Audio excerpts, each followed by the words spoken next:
오늘 우리가 읽은 마태복음 18장은 크게 세 문단으로 나눌 수가 있습니다. 14절까지는 한 어린이를 통한 겸손과 인간 존중의 교훈에 대해서, 15절에서 20절은 형제의 범죄에 대한 처리책 및 교회의 권징 관련 교훈을, 그리고 21절에서 35절은 1만 달란트 빚진 자의 비유를 통한 진정한 용서에 대해 교훈하고 있습니다. 오늘은 이 가운데서 1절 말씀에 대해서 먼저 살펴보겠습니다. 그때 제자들이 예수께 나와 이르되 천국에서는 누가 크니까? 여기서 제자들은 예수님께 나와서 천국에서는 누가 큰 사람이 되느냐고, 누가 큰 존재가 되느냐고 묻고 있습니다. 제자들은 당연히 자신들이 하나님 나라에서, 특별히 예수님의 나라, 예수님께서 건설하시는 나라에서 높은 자리에 앉게 될 것임을 확신했습니다. 예수님께서 메시아가 된 이 나라에서도 권세 있는 자리, 뿐만 아니라 죽어서 가는 천국에서도 예수님께서 하나님의 아들이시기 때문에 하나님의 아들을 따랐던 12제자인 자기들이 높은 자리에 있게 될 것임을 확신했습니다. 땅에서도 하늘에서도요. 문제는 그 자리 가운데서도 누가 더 높은 위치에 있느냐 하는 것이었습니다. 그래서 제자들끼리 서로 다투었던 것이죠. 그리고 예수님께 결론적으로 말씀을 듣길 원했던 겁니다. 다시 말해서 서열 정리를 좀 해달라는 거죠. 그러나 예수님의 대답은 의외였습니다. 주는 어린 아이를 하나 불러서 제자들이 다 보이는 데 세웠습니다. 그리고 이렇게 말씀하십니다. 진실로 너희에게 이르노니 너희가 돌이켜 어린 아이들과 같이 되지 아니하면 결단코 천국에 들어가지 못하리라. 제자들은 자기들은 당연히 천국에 갈 수 있다라고 생각했습니다. 제자들이 누굽니까? 주님을 따르기 위해 모든 것을 버리고 포기한 채로 예수님을 따라 다닌 사람들입니다. 그런 그들이었기 때문에 당연히 천국을 가는 것은 당연한 것이고, 그에 대한 보상으로 천국에서 누가 더 높은 자리에 앉느냐 하는 것, 이것만이 그들의 관심사였습니다. 하지만 주님은 너희가 돌이켜 어린 아이들과 같이 되지 않으면 천국에 들어갈 수 없다라고 말씀합니다. 즉 주님은 제자들에게 너희가 천국에서 어떤 자리에 앉을까 이걸 생각하기 전에 내가 과연 천국에 들어갈 수 있을까? 이걸 생각하라 말씀하신 거예요. 제자들은 주님을 따른 공로로, 그리고 그에 따른 보상으로 천국에 가는 것 당연하다고 생각했어요. 그러나 주님은 천국은 공로로 들어가는 것이 아니라고 말씀하시는 겁니다. 제자들은 주님을 위해 모든 것을 버리고 헌신했으니 그에 대한 보상으로 천국에서 높은 자리에 앉을 것을 기대했지만, 예수님은 천국은 너희가 나를 따라 다녔다고 해서 그 보상으로 갈 수 있는 것이 아니라고 말씀하신 겁니다. 그렇다면 천국은 어떤 사람이 들어갈 수 있는 것이라 주님께서 말씀하십니까? 이에 대해서 주님께서 이렇게 말씀하십니다. 진실로 너에게 이르노니 너희가 돌이켜 어린 아이들과 같이 되지 아니하면 결단코 천국에 들어가지 못하리라. 여기서 돌이켜라는 말은 헬라 원어로 되돌리다 라는 의미입니다. 즉 너희가 어린 시절로 되돌아가서 어린이와 같이 되지 아니하면 천국에 들어갈 수 없다는 거예요. 지금 우리 사회에서는 어린이를 우선적으로 생각하죠. 그래서 어린이를 최우선적으로 배려합니다. 왜 그래요? 약자기 때문에 그런 거예요. 약자기 때문에. 그러나 예수님 당시 사회에서는 그렇지 않았어요. 그 당시 어린이들은 귀찮은 존재로 여겼습니다. 미성숙하고 무가치한 존재였어요. 그래서 숫자에 세지도 않은 거예요, 어린이를. 따라서 너희가 돌이켜 어린이 아이와 같이 된다는 말은 겸손하거나 순수함을 의미하는 것이 아니에요. 당시 사회에서는 어린이들을 겸손하거나 순수하다고 생각한 사람 아무도 없었습니다. 오히려 당시 사람들을 어린이들을 무가치한 존재로 여겼어요. 즉 주님은 당시 사람들이 생각하던 어린이에 대한 무가치함에 대해서 말씀하시는 거예요. 너희가 어린이들 무가치하다고 생각하지 않느냐? 그런데 천국이 바로 이런 자의 것이다 라는 말이에요. 즉 주님은 천국은 공로로 가는 것이 아니라, 공로가 뭡니까? 뭔가 가치 있는 일을 했다는 거잖아요. 하나님 나라를 위해서 내가 가치 있는 일을 했기 때문에 나는 천국에 갈 수 있다. 이거 공로 사상이잖아요. 그런데 천국은 공로 사상으로 가는 것이 아니라 오히려 내가 천국을 갈 수 없다고 고백하는 나의 무가치성에 대해서 고백하는 사람들이 들어간다는 거예요. 천국에 갈 수 있는 자격은 공로에 있는 것이 아니라 공로가 없음을 고백하는 무가치성에 있다는 거예요. 그러므로 너희는 너희가 나를 따라다녔다고 해서 너희 공로를 자랑하지 말고 돌이켜 어린 아이처럼 되어서 자신의 무가치성을 하나님께 고백하라는 겁니다.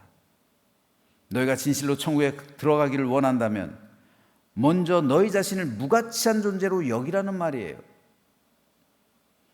자신의 무가치성을 고백해야 하나님의 아들로 인정받을 수 있다는 비유가 바로 탕자의 비유예요. 탕자가 아버지에게 뭐라고 돌아와서 고백합니까? 아들이 아버지에게 말하였다.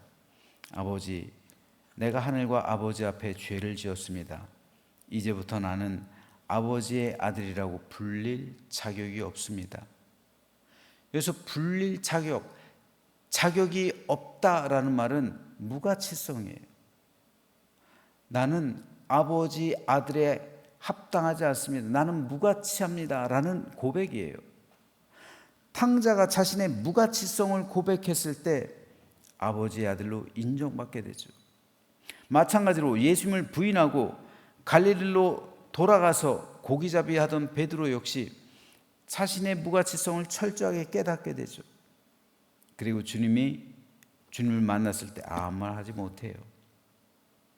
주님의 얼굴 똑바로 보지 못하죠.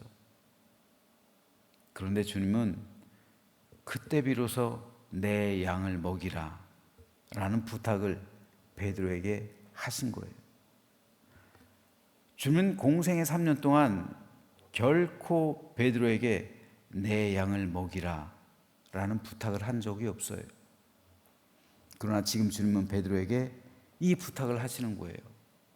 그 이유가 바로 베드로가 자신의 무가치성을 깨닫고 자신이 무익한 종이라는 것을 고백했기 때문입니다. 만일 베드로가 이 고백이 없었다면 나는 공로 사상을 주장했을 거예요. 그죠? 자신의 공로를 주장했을 거예요. 내가 3,000명을 회개시킨 것 나의 공로입니다. 그렇죠. 그러나 자신의 무가치성을 고백했을 때 내가 비록 3,000명을 회개시켰다 할지라도 그것은 내가 한 것이 아닙니다. 그것은 하나님께서 하신 거죠. 이게 무가치성을 깨달은 사람이 할 수 있는 고백인 거예요. 그때 베드로는 진정한 주님의 제자로 거듭나는 겁니다. 진정으로 삶의 방향이 돌이켜진 것이고 참된 마음의 변화, 생각의 변화, 회심이 있었던 거예요.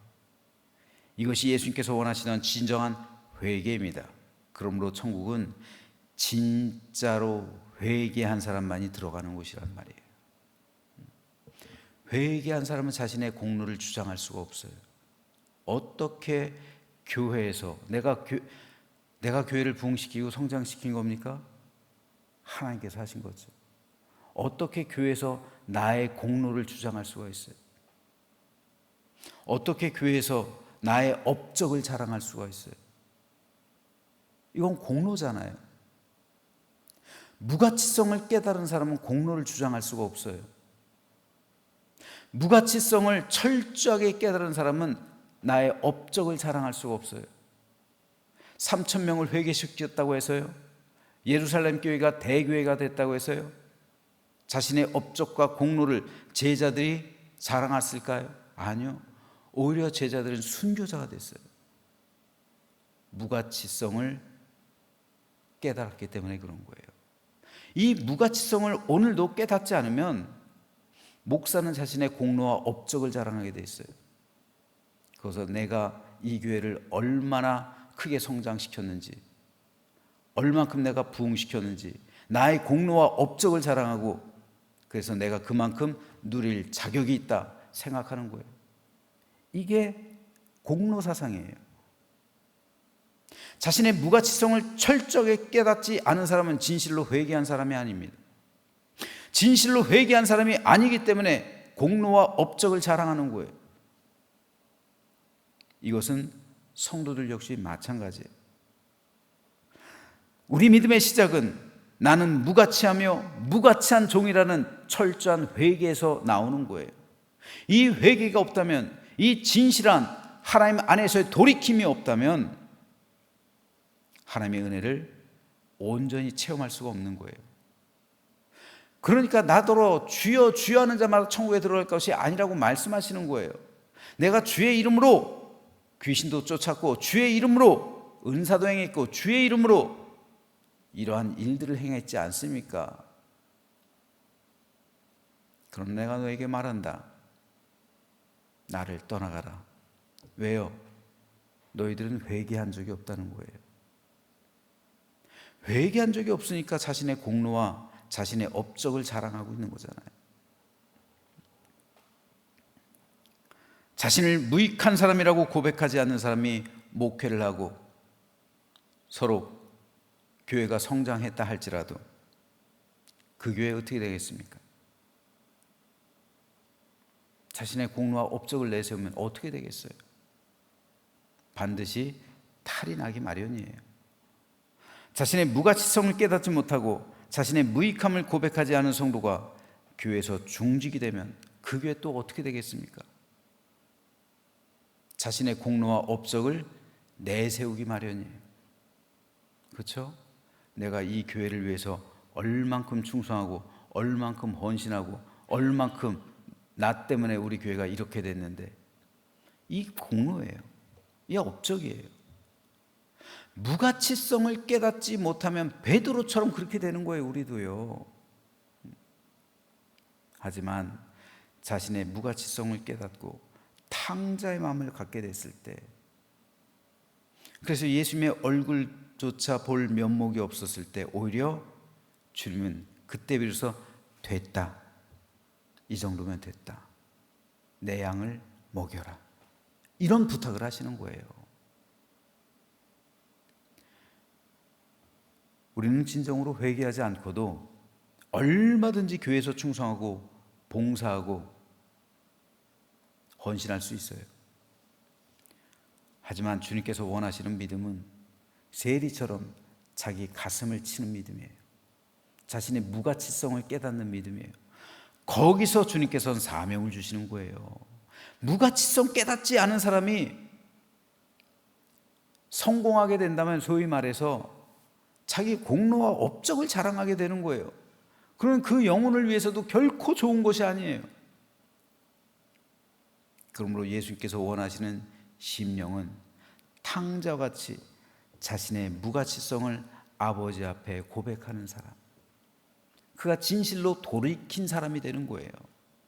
그럴 때 하나님의 은혜가 내 심령 깊숙한 곳에 임하는 것이고 하나님의 품에 안기게 되는 것이고 예수님께서 사명을 주시는 거예요. 내 양을 먹이라. 그때 비로소 주님께서는 됐다, 이 정도면 내가 너에게 일을 맡겨도 되겠다. 이것이 바로 자신의 무가치성을 깨달을 때, 그래야 나는 아무 공로가 없습니다. 3천 명을 베드로가 회개시켜도 이것은 내가 한 것이 아닙니다. 오직 하나님 홀로 영광 받으시옵소서. 이렇게 되는 겁니다. 그러므로 저는 저와 여러분 모두가 이 시간 하나님 앞에서 무익한 종임을 고백하며 이에 대해 애통하는 심령으로 하나님께 나아가게 되기를 소망합니다. 애통한 자는 복이 있나니 그들이 위로를 받을 것이며. 자신의 무가치성을 깨닫는 사람만이 애통하는 거예요. 그리고 하나님의 위로를 받게 되는 것이고, 그때 예수님은 됐다, 내가 너에게 일을 맡기마 하는 사명을 주시는 거예요. 저 여러분 역시 모두 이처럼 되기를 원합니다. 그래서 주님 품에 안겨서 안식을 얻을 뿐 아니라 주님께서 우리에게 부탁하시는 그 사명 온전히 이행하고, 내가 한 것이 아닙니다, 나의 공로와 업적이 아닙니다, 오직 주님 홀로 영광 받으시옵소서 라는 고백을 남기며 영원한 천국을 소망하고 하나님 나라로 입성하는 우리 모두가 되시기를 주님의 이름으로 축원합니다.